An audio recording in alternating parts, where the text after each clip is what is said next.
every Tuesday about this time on BC Radio, Radio.1 FM. Omahia Executive Brief brings you the updates and the exclusive of the State Executive Council meetings presided over by Governor Lesoti every week. And as usual, the Honorable Commissioner for Information of the State, Prince Okekano, is here to talk to us.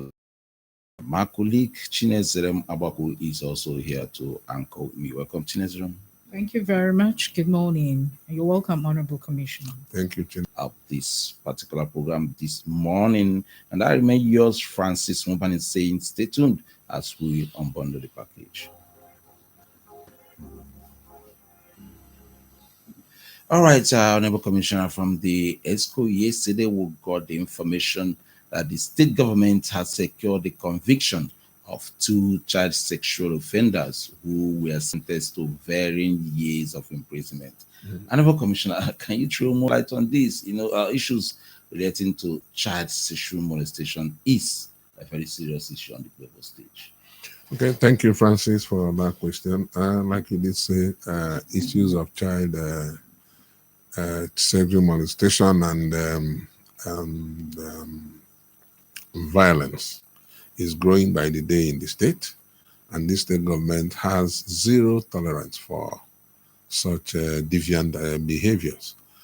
If you recall, some months ago, the Nchedo Sexual Assault Referral Center was established by the First Lady of the state, Her Excellency Mrs.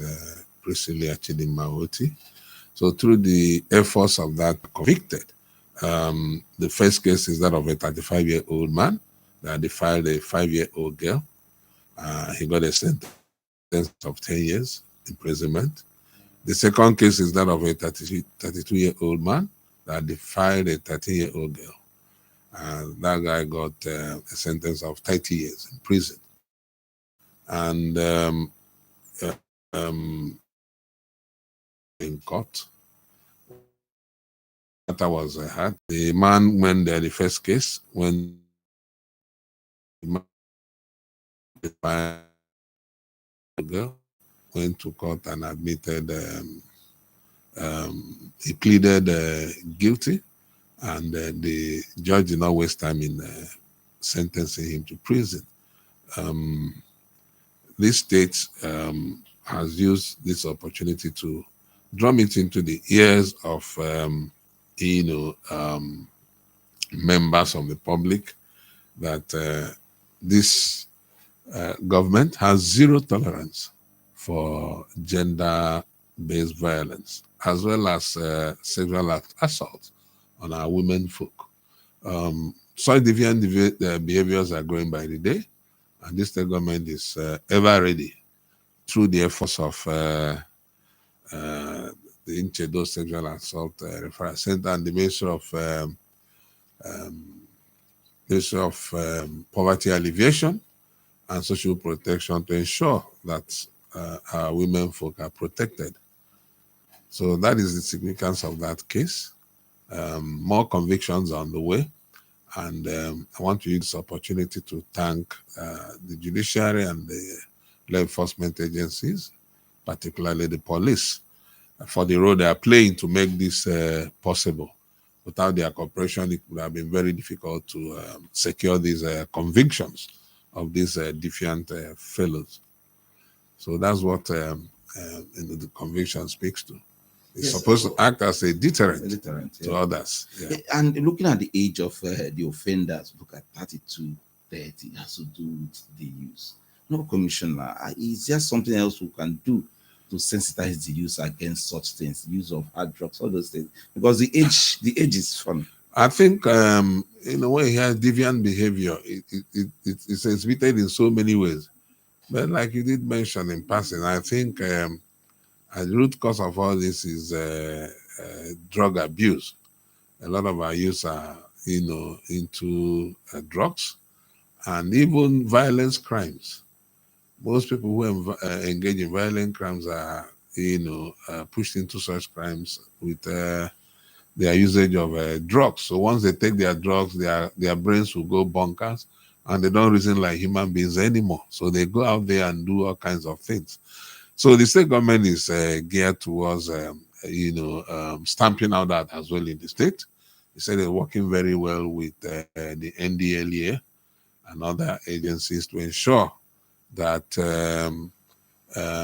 drug use in the state is brought down to the barest minimum. Just a few days ago, the police, Police Command, graded the Mission Hill area where they call down below. And a lot of people were arrested. And what do they do there? They just go there to, take drugs.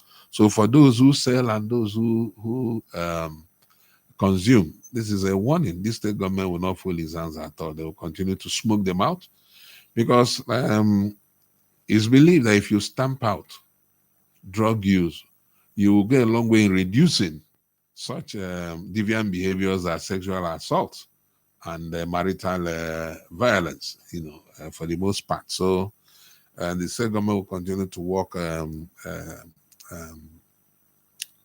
side by side with various groups to ensure that our youths are, stop from, if I denied access, easy access to drugs. At the same time, too, our orientation agency will continue to reorientate the youth, because it's not enough to just stop them from having the other side of the coin will entail trying to reorientate them and get them to understand that drug usage destroys lives.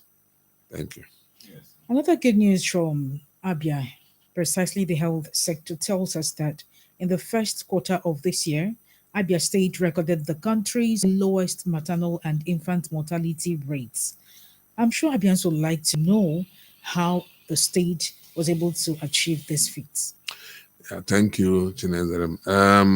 The news came to fore during what they call the first quarter performance dialogue. Is a flagship, program involving the Federal Ministry of Health. And during this program, state commissioners of health from the 36 states and the FCT come together with officials of the Federal Ministry of Health and development partners to review sector progress, track key health indicators, with a view to improving the healthcare delivery sector nationwide. So in the course of this first quarter review, it was found out that Abia State was performing very well in terms of maternal and infant mortality. Bringing it down to numbers, the Honorable Commissioner for Health said that between last year, and this first quarter, Abia experienced only 2 deaths, one in the last quarter last year, and one in the first quarter this year. Yes. So, and this is as a result of the huge investments that the state government has made in terms of renovating, retrofitting, and functionalizing the primary health centers. Most women who give birth before maybe local maternities or very unhealthy environment, but with the rehabilitation, renovation, retrofitting, and functionalization of these primary health care centers around the state, women now have access to very good medical care that ensures that such maternal deaths or infant deaths, are brought down to the barest minimum or non-existent for that matter. So that is what that ranking is all about. If you bring it down to numbers, and Abia State is doing so well. So many other states, maybe they are ranked in tens and hundreds, but just one.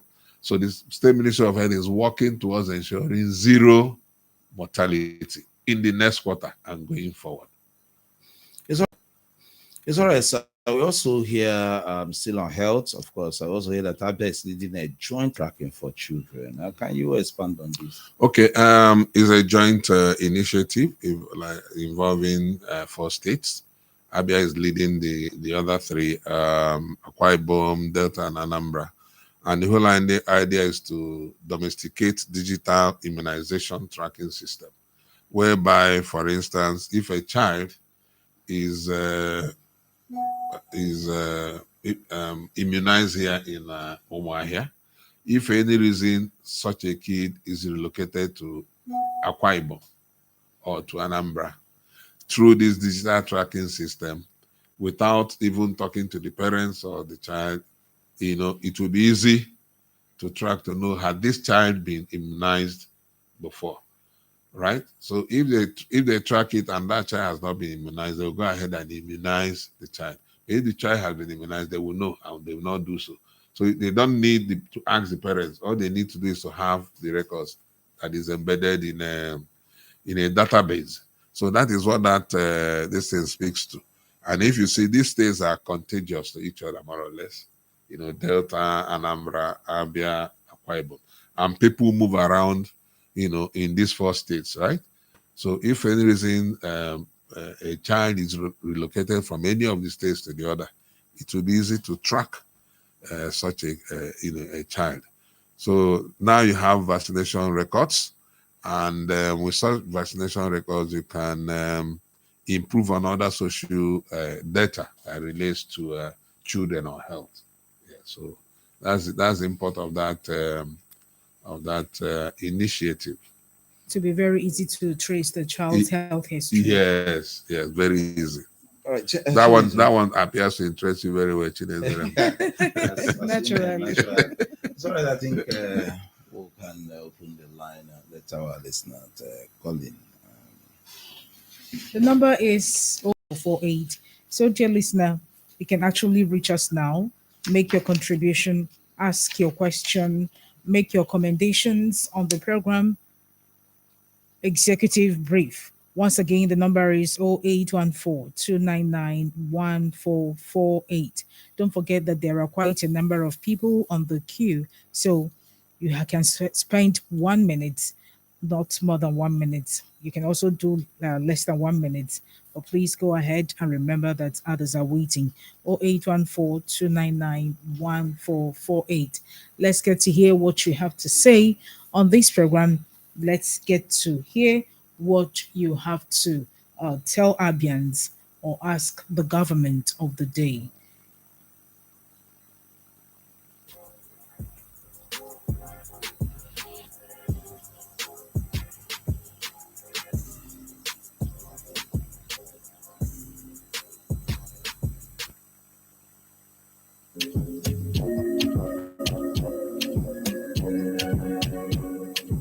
Executive Brief on Radio. Executive Brief brings you exclusive insight into the weekly executive.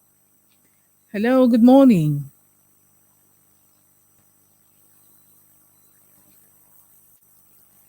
Good morning.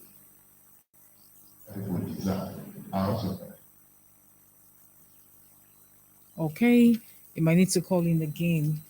We can't really hear anything. Okay, go ahead and tell us. Yeah, Salaka, what's the name? Who? Ayana, What's the your name? What's the name, please? Lady Okere. Okay. Okay. Okay.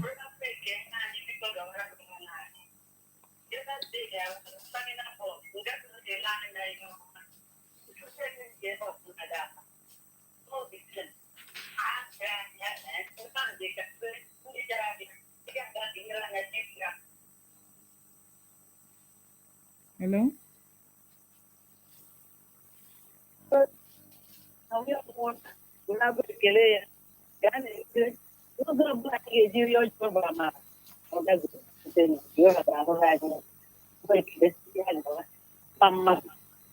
There, well, thank you. I didn't really get. She was appreciating the governor for all his good works, especially the new bus terminal, the Memorati Okay, bus okay, terminal. okay. Thank you very much, Lady Okere, for your kind words. Remain blessed. The number is still 0814-299-1448. Let's know what you think. Let's know what you have observed about Abia. Let us know what you think about all we have said today on the program.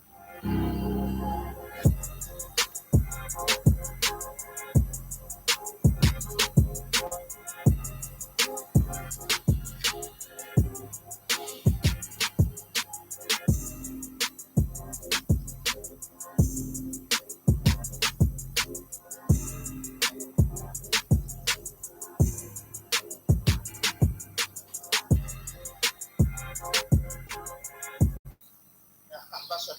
Ambassador, go ahead. It's true that our government is trying a lot, but it's supposed to put more effort. I say, everyone I get you there, what they are doing. In Isuru here, we are not seeing the presence of the states. I used to complain a bit. For 3 years that we have not our lights. The thieves disconnect the whole high nation up to now. That's not like 3 years. Not all that. The place they do for airports and like that, they are not paying people money to make for them. They are just selective. I don't know why. Is that the way to do this? Some people have not got it. You come to a place, you pay 2 or 3 job, you go to that school. Is that the way to do this? Some people, is that land is so few. The other day, one more say that they took his land. If you know they are not someone to buy land, when you give money, Thank you. someone to buy another land. Thank you, Ambassador. No, let's finish. So let the governor and the commissioner for land, let them put land in the eye and see what is going on. Please, thank you. All right. Thank you, Ambassador Okechukwu Nata. I've had I listened to you carefully. I want to say that this government does not discriminate between communities. Everything this government does, that's the reason things are done on the basis of either the 3 senatorial zones, on the basis of local government, 17 of them, or on the basis of the 184 political wards in the state. So when you come and say there's no presence, you're talking about it's a contradiction. But all this, we will take your comments. That project is a project that will change the lives of the Solo people forever. That April project, and I want to say that the payment of compensation to landowners has sufficiently, gone very well. In some areas where they have not paid some people, it has to do with either you have a family that are quarreling over who will house the money, and to ensure that there's no problem until the family agrees and say pay to A or B, they will not be paid, so that there are no other issues arising from that. And whether they're paying, they have started paying, and I think they've almost finished paying everybody.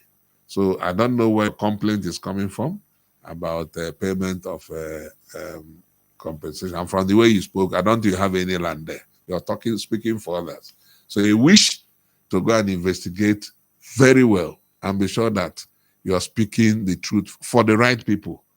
Then with regards to electricity assets, it's a two-way thing. Government cannot keep replacing electricity assets in your place. And you admitted here on radio that thieves removed them. It's a duty on your part, an obligation on the part of, communities to take ownership of projects that are, cited in their place, so that thieves don't keep removing them. But once thieves remove them, the issue are not the responsibility. The onus should be on you and not the government. The government does its own, and I believe